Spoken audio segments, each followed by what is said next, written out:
ready. You don't want to? Just want to hang out? That's fine. Just hang out. Hit it real hard. Real hard. Awesome. Thank you.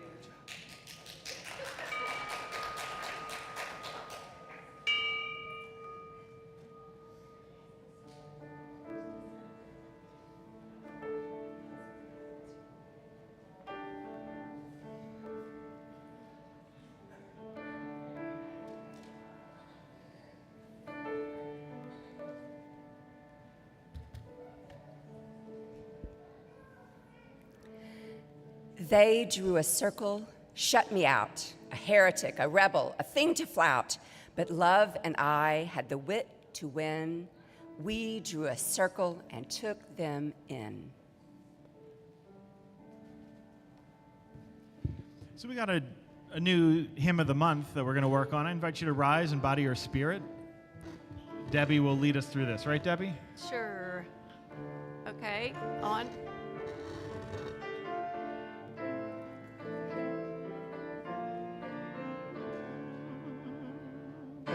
How shall we come together? We shall come together singing. How shall we come together? We shall come together now. How shall we hold the suffering? We shall hold the suffering singing. How shall we hold the suffering? We shall hold the suffering now. How shall we teach the children? We shall teach the children singing. How shall we teach the children?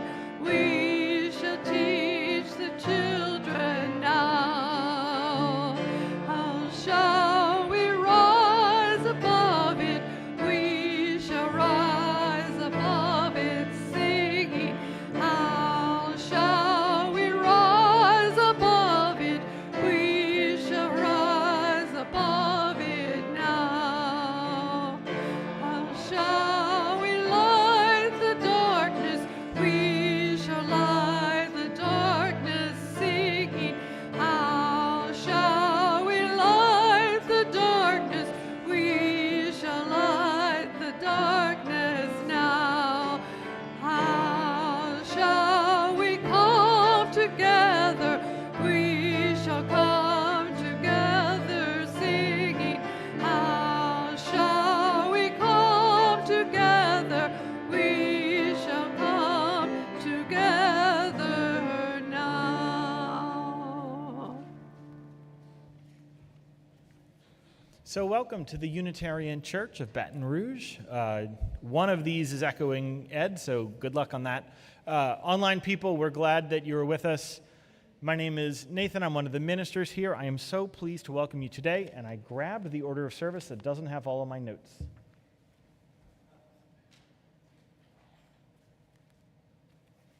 There they are. If you're a visitor, we are especially glad that you are here. We have a thing during middle hour between the services where all of our classes are. So we have Sunday school for children, we have classes for adults. And this week we have an introduction to our church in room 6, and then the social justice sub-team on education in room 7. Coming up at the end of the month will be our Christmas tree decorating party. That will be, y'all know Christmas is coming? Anyway, so that is going to be the first Sunday in Advent, which is December 1st. And we're going to actually have a potluck after the second service before that party. So if you want to do a full day, that's December 1st. It's good to be together. Could we actually start this morning? Would you be open to starting with the morning's prayer?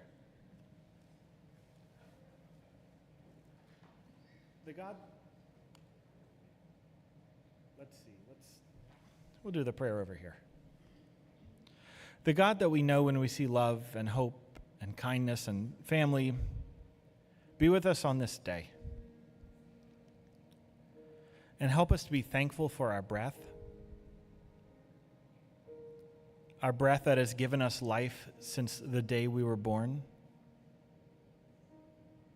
This breath that brings in oxygen molecules that have been breathed in by everyone who has ever lived. Our ancestors, great thinkers and wishers and hopers and religious figures. And let us breathe out worry. Whatever it is we are carrying into this space today, help us to be grateful for this gift of being alive. Help us to make space for all of those we wish were still with us but are not. Help us to make space for the world we wish it could be. Help us to open our hearts to all of those who need our love, all of those we've decided to separate ourselves from, harmful rhetoric, painful times. Help us to know that change begins with us, and it begins in this church, and it begins today. May you have space for your anger and your grief and your hope and your fear. May you know that you are loved and that the world needs your love. Amen.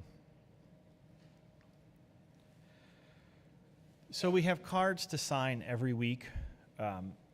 I don't know what this church decided to do this week, but we have a lot of surgery cards. Everyone seems to be doing well, so I'm not going to get into the specifics. Just we have cards of healing for Cynthia Bryant, Robin Mulder, Tim Elsey, and Jerry Stewart, all of whom are recovering well from surgery. They're all over there by the coffee. Visitors. After the service, there's coffee and people really interesting to talk to, and those cards to sign. And then, Kathy, if you would place a stone. We have the birth of a grandchild. This is to David and Carol Steiner, who were members of this church and moved to be closer to their children. Henry was born this week, and so we are thinking of him. This ritual we have is open to everybody, visitor and member alike. Online, type into the chat what is going on for you. But we invite you to come forward either along the west or the east wall, take a stone, let it represent whatever's on your heart or your mind, whatever you're carrying. Place it in the chalice bowl so that you can be a little more at peace, a little more together. We now invite those who wish to come forward as we place stones.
And we say together, with hope To make this a better world, we light this flame. Its light is the symbol of the power of love.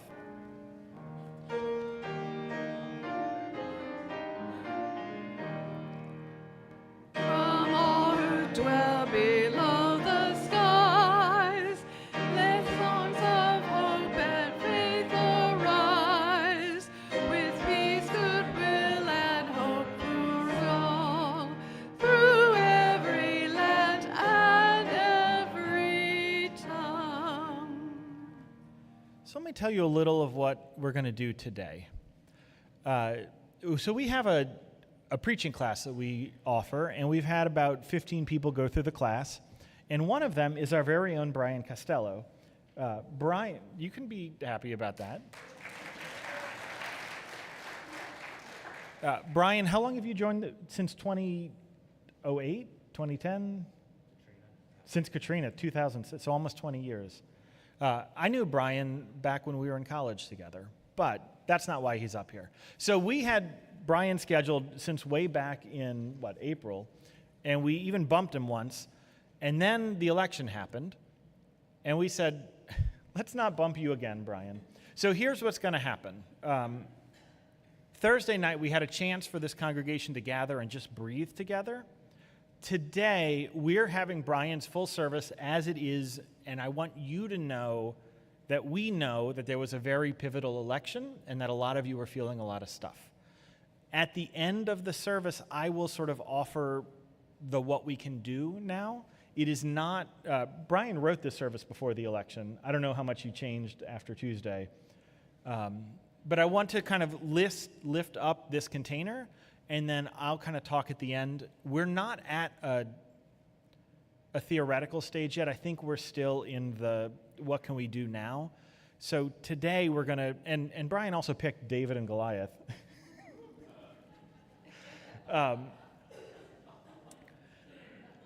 But so next week will be the more in-depth look at legacy and what does all of this mean for us. So just glad you were with us today. Thank you, Brian. Would you like Kathy to do a reading, as that is what is in the order of service?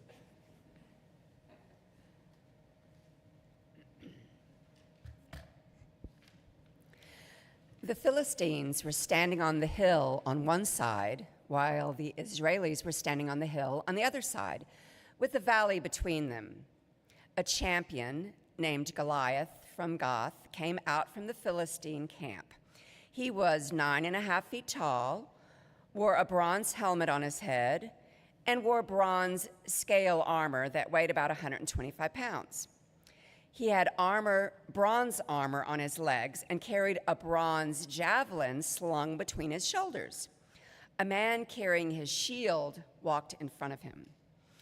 He stood still and called out to the ranks of Israel, "Why should you move into position for battle? Choose a man for yourselves to come down against me.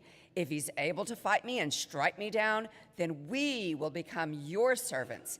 But if I prevail, then you will become our servants and serve us." David was the son of that Ephrathite man named Jesse from Bethlehem in Judah.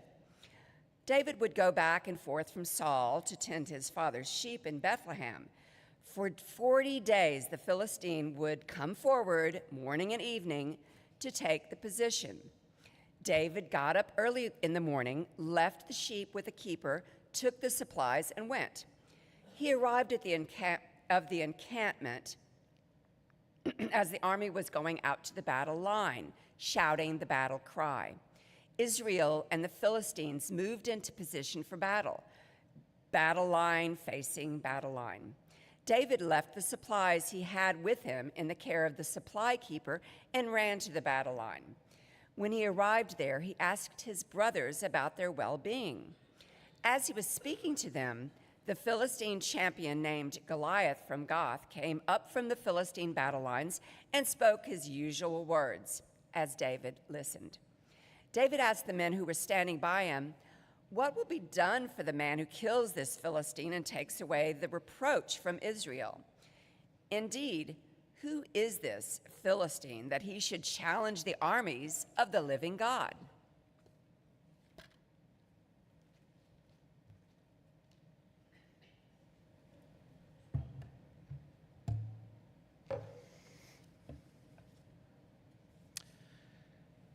Today, I will talk about David and Goliath.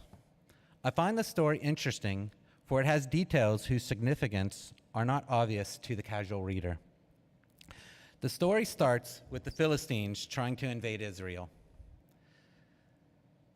The Philistines were seafarers dwelling on the coastal plain. They sent an armed force into the foothills between the coastal plain and the highlands.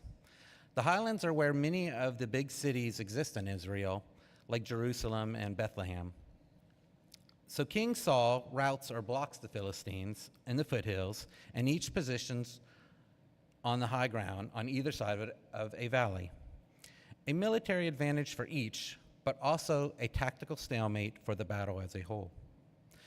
For the most part, this seems like a simple military engagement. For me, the details hint at more than what is obvious. I've always loved the story where the simple facts may not reveal the whole truth. I believe this is one such story. I have come to live my life in such a vein, not obviously fitting in any easily defined construct. Some may say I'm a nonconformist, a person who questions each tradition. I present as a white cisgender male, so surely I must align with the ruling class, right? In fact, I do not. I grew up moderately poor, occasionally not having the best clothes and picked upon for that. I self-financed my own higher education with generous support from the government. It took me 11 football seasons to complete college, albeit with 2 one-year breaks, one trying to get into a major university, and another where I was provided a government-paid trip to Afghanistan that unironically provided some stress relief from college, where I got to visit Germany, both going to and coming from Afghanistan. So I joined the military to help pay for college as a young idealist. With an above-average intelligence, I was placed into a job needing intelligence, Cavalry Scout. In this military unit, I found many smart soldiers where we had many interesting conversations. As a high-speed, low-drag unit, we engaged with many other military units during training. I came to understand that those who serve in the military are largely from the bottom of the economy. They were about as likely to vote for Team Blue as Team Red. Well, surely my preferred candidates win elections, right? Nope. All too often, my preferred candidate does not win their election. Granted, this was either in Texas or Louisiana. Barack Obama being a rare exception. So when I left college, I had some student loans and a nice degree, but the job market for my degree was not great.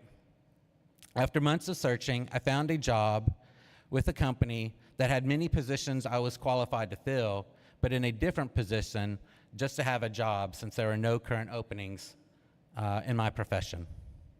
So maybe one could say I was a modern-day David trying to get by.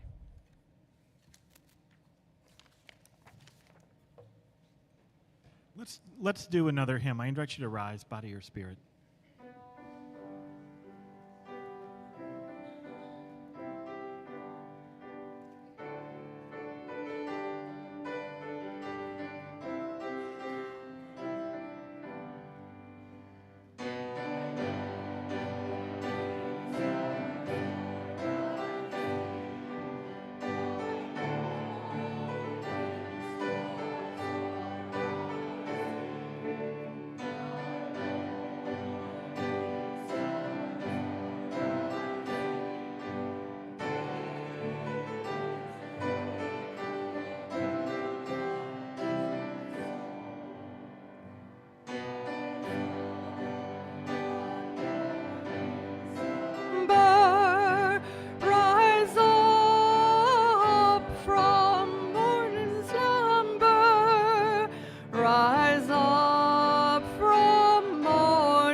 Bright morning stars are rising.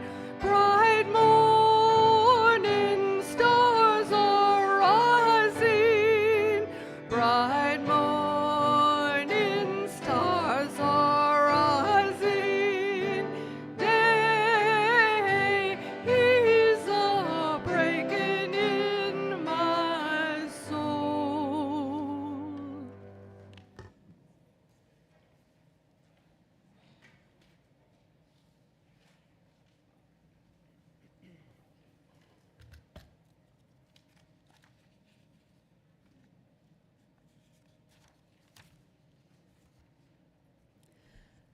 Saul told David, "You can't go against this Philistine and fight him. You are only a young man, and he has been a warrior since his youth." David told Saul, "Your servant has been a shepherd for his father.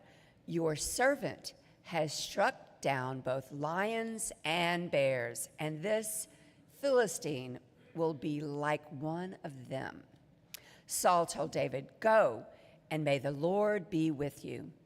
Saul put his garments on David, set a bronze helmet on his head, and put armor on him.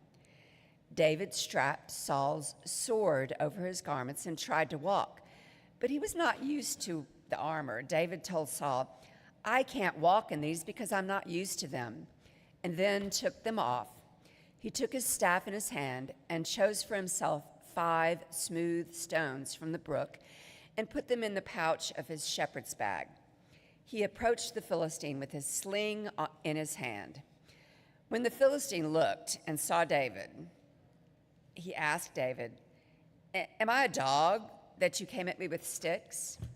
Then David told the Philistine, "You come at me with a sword, a spear, and a javelin, but I come to you in the name of the Lord of the heavenly armies, the God of the armies of Israel, whom you have challenged. This very day the Lord will deliver you into my hand, and I'll strike you down." When the Philistine got up and came closer to meet David, David quickly ran to the battle line to meet the Philistine.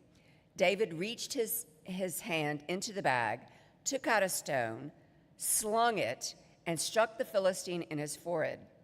The stone sunk into his forehead, and he fell on his face to the ground. David ran and stood over the Philistine. He took the Philistine's sword, pulled it from its sheath, killed him. When the Philistines saw that their champion was dead, they fled.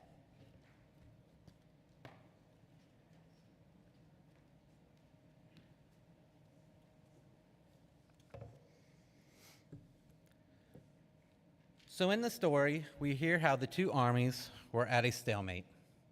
A mighty Philistine warrior implores the Israelites to settle the battle by single combat, where each side chooses a warrior to represent their faction, and those two battle in lieu of the entire army. In theory, this is a tactic designed to minimize loss of life. But initially, no Israelite accepts the single combat challenge. This mighty Philistine warrior is well armored and has several weapons. David, who is tending to his father's flock, visits his brother in the Israeli army on the 40th day of Goliath's single combat challenge. In the end, a humble shepherd takes down the mighty warrior with a precise sling attack. This is why the story of David and Goliath is synonymous with the underdog story. Now, others may interpret the story as God favoring those who put their trust in him over those who put their trust in military might. An underdog is a person who in a competition or contest is not favored to win. Many references will cite the story of David and Goliath as a classic example of the underdog. Psychologically, we as a society tend to identify with the underdog. Some go so far as to root for the underdog. Rooting for the underdog tends to align us to these underdogs.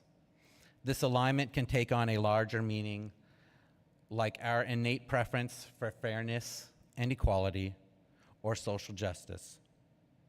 Social justice is a key component found in many religions.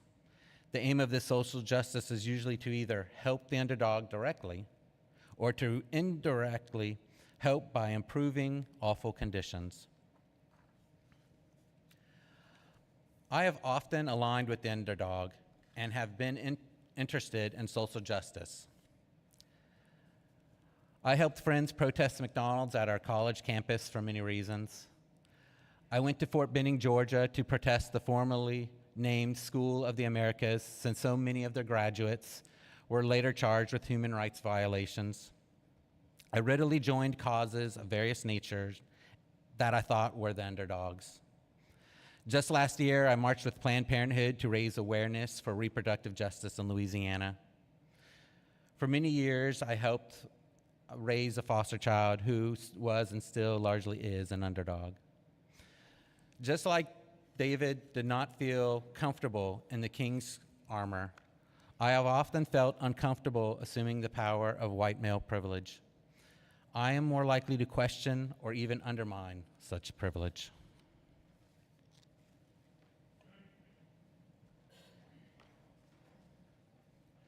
So I have three things for you to know about the offering. One is there's been a flurry of texts to me since I made the Stones announcement. You will be happy to know that Tim Elsey did not have surgery. His wife, Marla, texted me and let me know that he is both fine and not surgered. So, Tim, you don't get a card now. The second is when we were trying to put this service together, there's two pieces that you should know. The first is, when we do the preaching class, I always sort of tell the members to go back to the original source to share what is written in whatever the text they're working with is. And Brian did that. And I went through, both because of the war in Israel right now, and because of time, and because of the state of where people may be today, I pulled most of the gore out of that story, and it's pretty gory. So I just want you to know you're not hearing all of the scripture, but I pulled some of it out. And the third is that we pick who we are sharing our offering with way back in January, based on where we guess the country is going to be or where you are going to be. So last year or 2 years ago, come on up, choir. Last year or 2 years ago, we picked Planned Parenthood for July when we expected the Supreme Court to launch their decision about Roe versus Wade. Similarly, we had feelings that things might be less safe for trans people in Louisiana way back in January, and so we picked for this month to share our offering with the Louisiana Trans Advocates. This is an organization that is here for trans people in Louisiana, and they are going to need our support more than almost any time in recent history. I will ask you to give very generously. Online, there's like a way to give on the website and other apps and such. I will ask you to give very generously, as this morning's offering is gratefully given and received.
We are a population which is awaiting loaves and fishes and other unfulfilled wishes. No chance to know what rich is while graduates are digging ditches, immigrant PhDs are doing dishes. Never quite knowing which is snake oil salesman pitches, politicians too big for their britches. And the rich have a wish list in which they scratch their itches regardless of what our stuff is. By wallowing in stolen riches, punishing watchdog snitches, politicians too big for their britches. We are a population which is awaiting loaves and fishes and other unfulfilled wishes. No chance to know what rich is.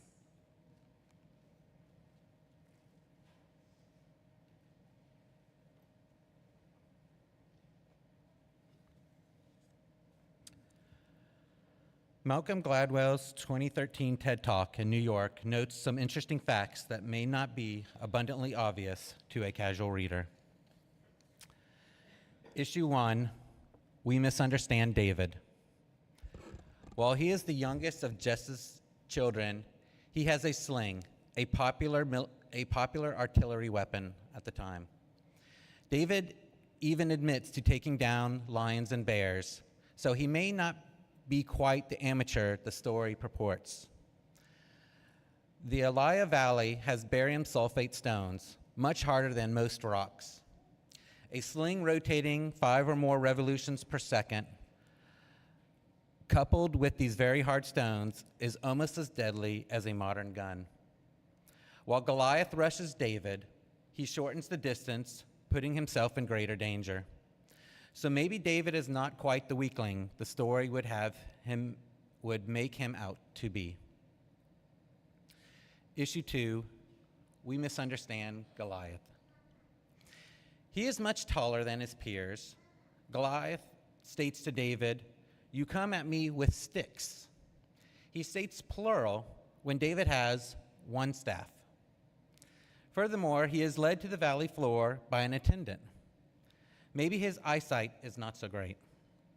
Gladwell notes, so the most common form of giantism is a condition called acromegaly, and throughout history, many of the most famous giants have all had acromegaly.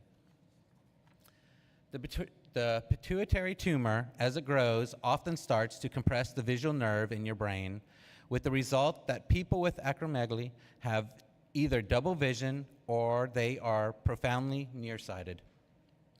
It is very likely that Goliath is not as mighty as we think, but merely large. Issue 3, the story is not diverse.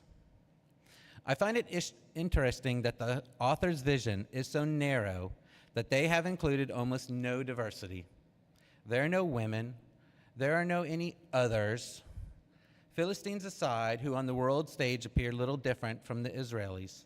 This lack of diversity may narrow the story's focus to just the facts as they are told, allowing all who can overlook the war to see themselves somewhere within the story. Issue 4, is conquering the only option?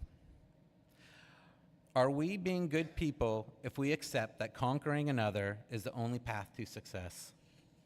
Both sides in choosing to pursue battle can be considered failures for failing to peacefully negotiate an end to hostilities.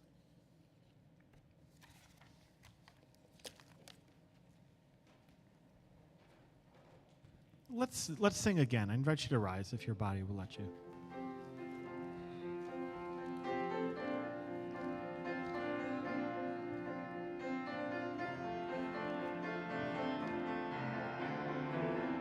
Keep your heart wide open, though the waves want to push you around. Keep your heart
You've gotta keep your eyes wide open till your faith brings you back to solid ground.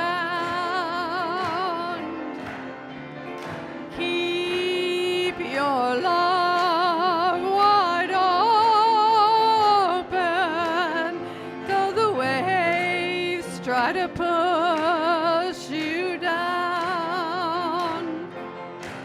You've got to keep your love wide open till your faith brings you back to solid ground. Keep your heart wide open, though the waves want to push you around. Gotta keep your heart wide open till your faith brings you back to solid ground.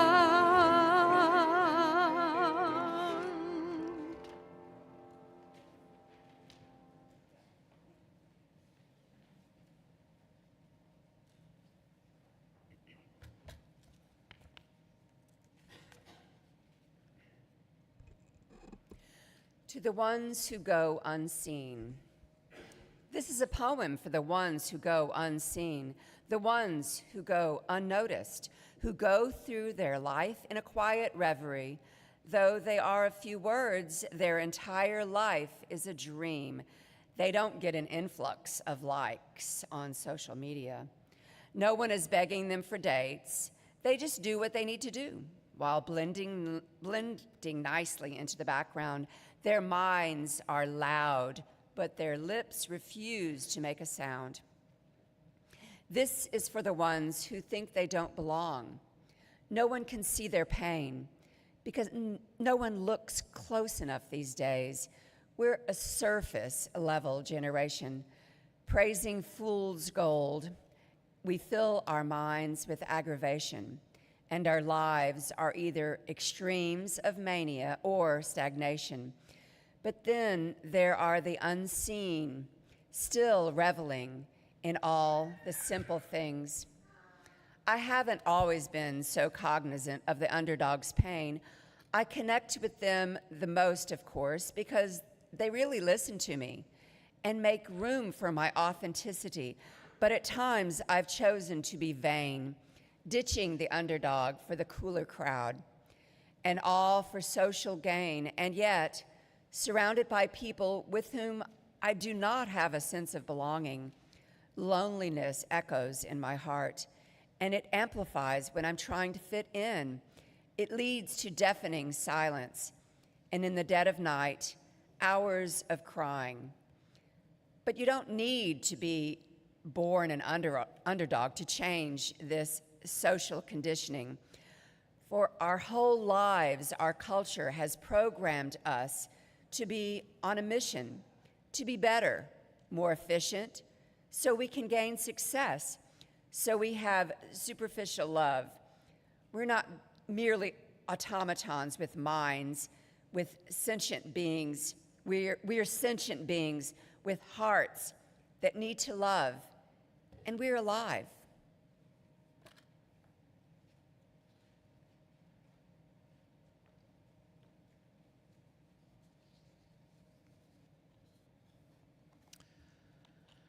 For as long as I can remember, I struggled with the story of David and Goliath. I think it largely had to do with my misunderstanding of the story. Gladwell's TED Talk provided insight I missed along my path through various Christian churches. I failed to see David as the artillery and Goliath as the heavy infantry. Once framed as such, it is obvious a more nimble David can outmaneuver and easily overwhelm a Goliath who misjudged the situation. Even King Saul misjudged the situation by trying to outfit David for heavy infantry and missed his artillery potential. David, not used to the heavy infantry role, shed the king's armor in lieu of using his own trusty sling. I'm not an obvious choice as an underdog, for my struggles are not obvious. My experience growing up poor has left trauma upon my being. When I think about it, I can identify some of this trauma as odd habits. One such odd habit is trying to avoid wasting food by occasionally trying to stuff myself silly, eating some small amounts of leftovers instead of just discarding them. One such odd habit is that I'm inclined to keep things that could be useful in the future, but may not be abundantly useful in the present. While this may seem like hoarding, there's no evidence of hoarding at my house. Many years ago, I was invited to a Zoom meeting of UCBR members. The meeting's purpose was not clear beforehand, but it was during pledge drive. We quickly learned that we were some of the biggest supporters of this wonderful church. This news left me dumbstruck, and frankly, I don't even remember much of the meeting. For me, I just gave what I could as recommended, but I have been blessed to now in the middle of my career to be paid well, and after a long and not so straight journey to this point. At the end of the meeting, we were asked to please consider increasing our pledge. We could, and we did, since we have been so very blessed. So I guess in the end, while I started as David, maybe I became Goliath. With such power, I have chosen to help my church, which I believe is trying to bring about more love by uplifting the underdogs. You see that love in our shared offering. You see that love in our social justice work. You see that love in our effort to widen our circle, bringing in those all too often cast out of other churches. I challenge you to examine whether you are the David or the Goliath in various parts of your life, your work, your family, or the other spheres in which you exist.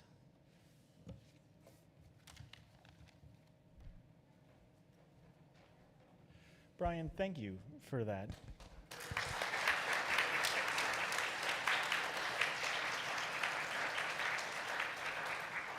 One of the things that the Preacher Pack folk do, and normally we would just end, but there was an election, I'm going to tell you a thing. Normally, but also the Preacher Pack folks plan the entire service, the music, the readings, everything, the whole flow. And so Brian put all of that together. So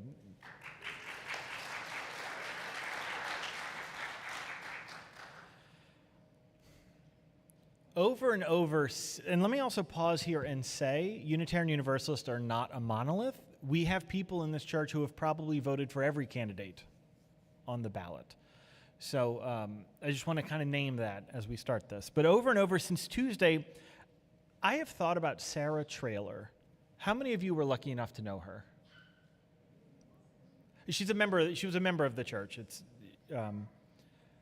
Until she died a few years ago, she was a member here, and I first met her when we agreed to do her husband's memorial service.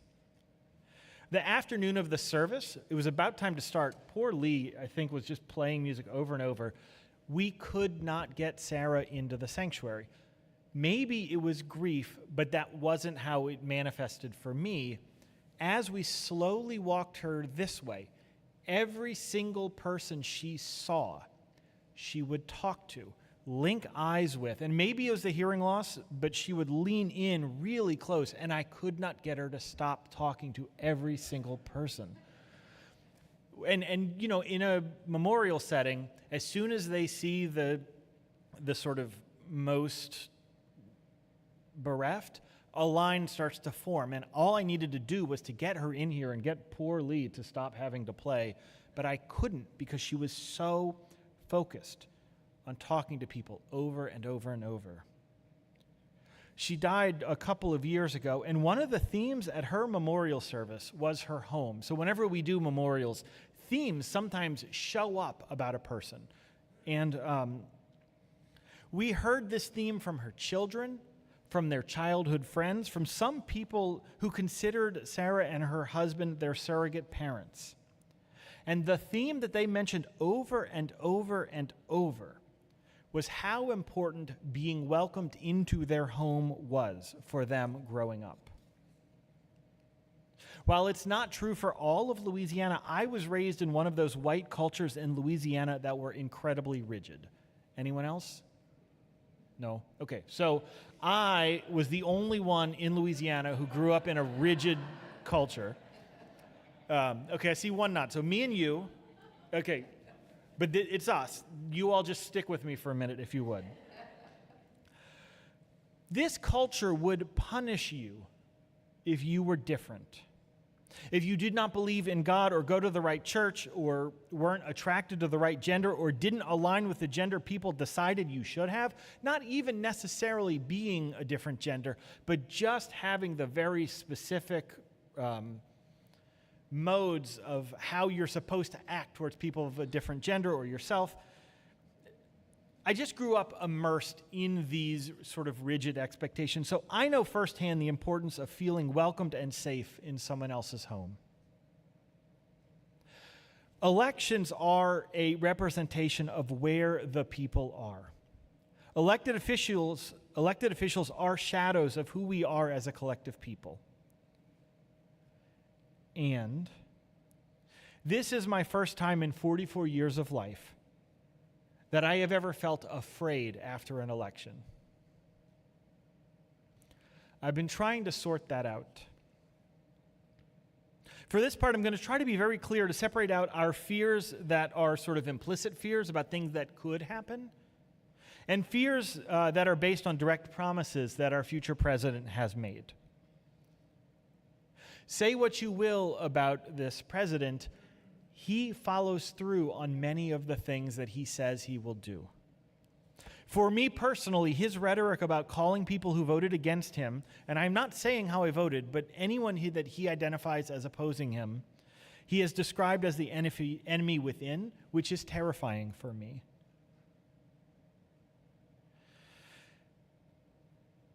And this fear of separation and who is declared the enemy would have existed regardless of who won the election on Tuesday. Remember that our governor sent out a fundraising email a few months ago after a colleague of mine and two members of this church filed a lawsuit with the ACLU against the Ten Commandments law here. And he called them, not by name, but this is what was in his fundraising email. He said that they were Marxist, anti-American, and inappropriately and engaged in inappropriate sexual indoctrination of every young American, because they said that they didn't want their children being raised in schools where one politician picked their interpretation of the Ten Commandments and required that to be put in every classroom. I am afraid because I see a path to Red Scare-style hearings in the 1950s, and I am not at any particular risk, but I am somewhat of a public figure in the only Unitarian Universalist church in this city. But these have not happened yet, and I am not at a high risk. I have a supportive congregation, supportive colleagues, I have access to resources, and I fit every demographic that marks me as safe in this culture. But there is still some percentage of my brain that is taking up time processing and planning for this eventuality. The reality is that many of the people in this church are not at immediate risk of this election. If his first term, combined with his rhetoric, are any indication, especially when you combine that with the climate here in Louisiana, trans people, black people, and immigrants are at immediate risk. Next week, we will do a more in-depth analysis of this election from a religious and Unitarian Universalist perspective. But for today, I invite you to think about the thing that we need to do the most. If we know that immigrants are going to be targeted, if we know that women who need access to medical care are going to be targeted, if we know that trans people are going to be at risk because they simply want to go to their doctors, it is of the utmost importance that we get this religious house in order. Where are a lot of these folks going to go if they need help? And we need to get ourselves in order. So this is actually something quite tangible and concrete that we can do. We will have visitors here today and in the next few weeks and months, and they need to know that they are safe here. And some of those visitors are going to walk through this door, and if anyone talks to them, they're never coming back. And we're going to have some of these visitors who come through this door, and if no one talks to them, they're never coming back. I actually think we need two signs, one that says an extrovert entrance and an introvert entrance. There is no way for us to do this work right. We just have to keep trying. But we have to make space for every person who needs this church. Some of these visitors are going to be from demographics that may not reflect your demographic. I'm going to give you some examples that are not the racial example, because that's the big elephant in the room of a majority white but never all white church. Some of the examples are, and translate this as you will, if you see someone who comes in who appears young, do not tell them where the high school youth group is.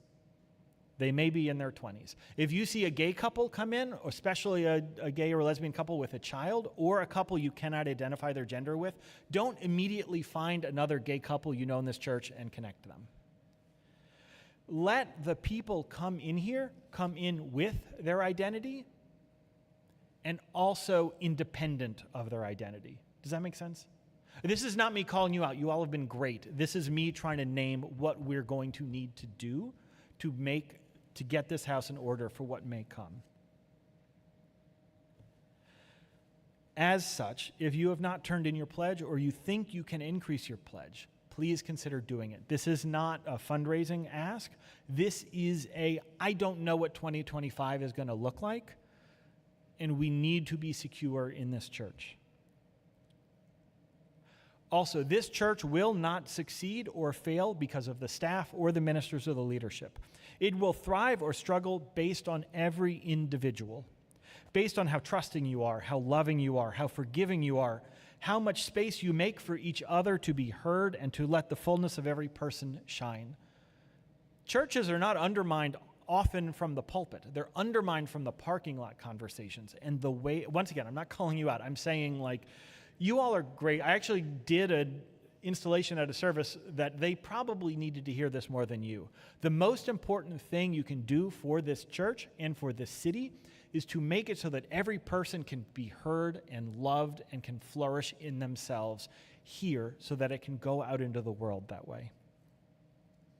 The thing we did last month, Queer Fest, who was able to be here for that? It was, for those who don't know, it was a queer-centered music festival that was open to everyone.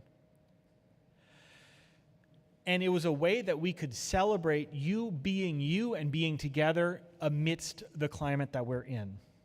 These events are both expensive financially and in terms of volunteer capital, and we need these to be joyful reminders of what the world could and should look like. And we also need you to be as spiritually, physically, emotionally healthy as your body and your spirit let you be. Go to the gym, go to therapy, go to the doctor, go to the dentist, read a good book, watch TV. And if you're overwhelmed, watch bad TV. Don't watch that much of the news, especially the news that is designed to get you addicted to watching the news. Spend extra time with your family and friends. We are about to run a marathon, which has been true in this state for a long time. And we need you to be rested because this is long-haul work we are trying to do to build beloved community.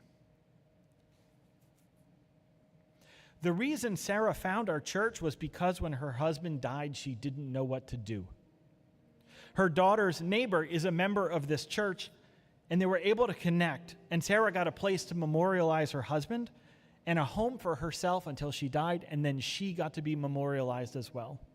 And this church got to know someone who is one of the most loving, friendly, kind people I've ever met. This world will be saved by the many big and little things we do. Make sure you are doing the work you need to do so that people feel welcomed here. Not just here in this sanctuary or this church, but here with you, in your home and out at school or at work or at the store.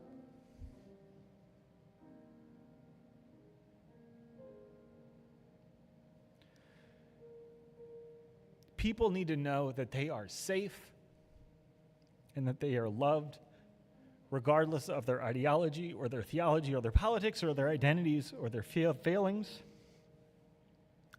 We must be a beacon people. Now, here's the problem.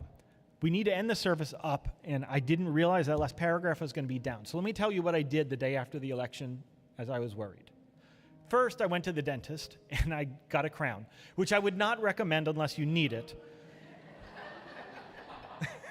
But if you need it, get it, because it's so much better than if you need it and you can't, or later. And then the next thing I did, and this was going to be the closing for next week, so I'm sorry, but got to pull us up a little, because we have a fun song to close with. So,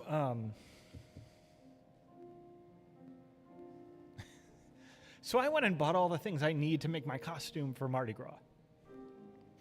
Which I know it's like 1,000 degrees outside, and I know we haven't even gotten through Christmas. The most important thing that you can do is enjoy this life and make it loving for other people. Whatever you're carrying today, let it go. Let's sing.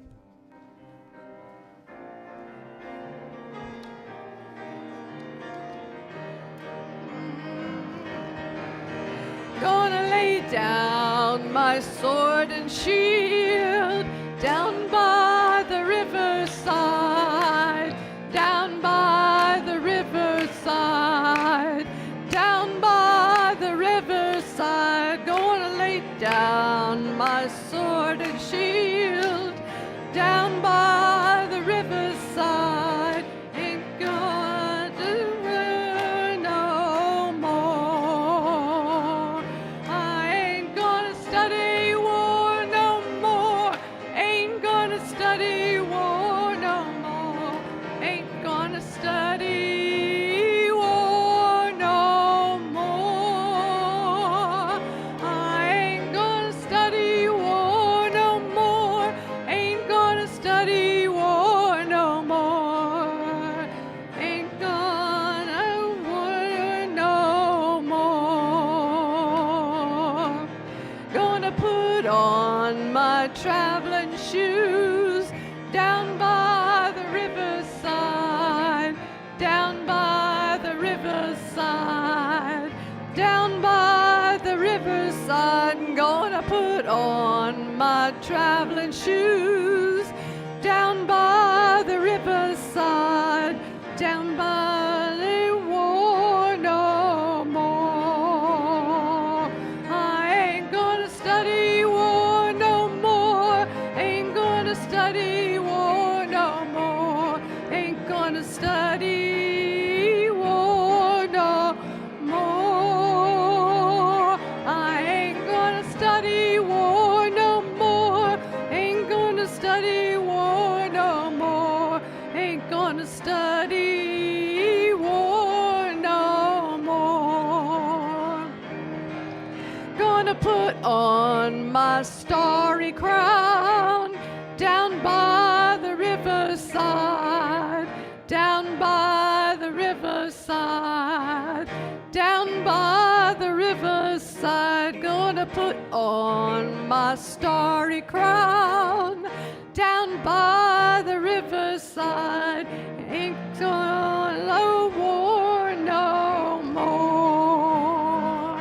I ain't gonna study war no more.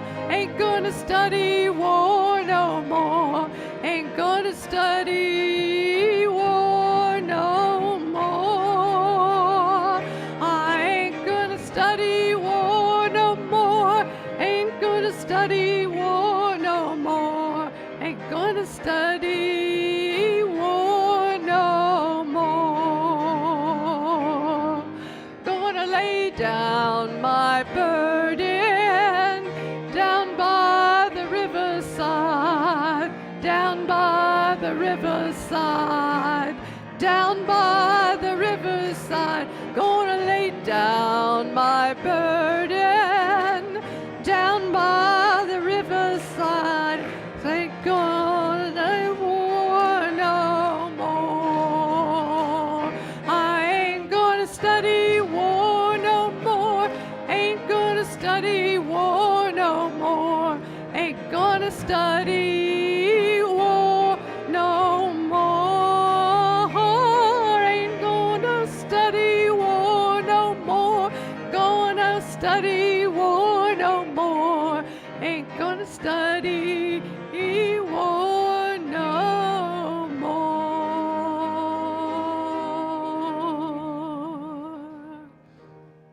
As you go out this week, know the world is better because you are here.